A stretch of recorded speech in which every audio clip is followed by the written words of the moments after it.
Hello everyone, সবাই কেমন আছো? আশা করি ভালোই আছো। তো আমি আজকে কি বানালাম দেখো।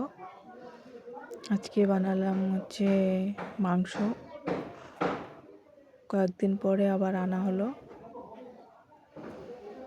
পেঁয়াজটা ভেজে নিব,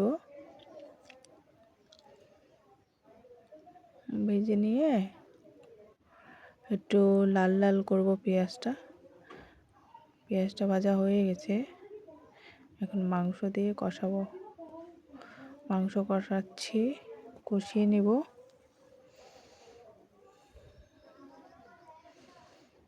মাংসটা কষানো হয়ে যাচ্ছে প্রায়। আজকে তরকারিটা খুবই ভালো হয়েছিল। মাংস কষাচ্ছি, কষানো হয়ে গেছে। এখন জল দিয়ে দিচ্ছি। জল দেখো দিয়ে দিছি। তরকারি প্রায় হয়ে গেছে, জলটা শুকিয়ে নিয়েছে। এখন এই যে নামিয়ে নিলাম। দেখো গরম গরম। আর ডাল করা হয়েছে, মুসুরি ডাল করা হয়েছে।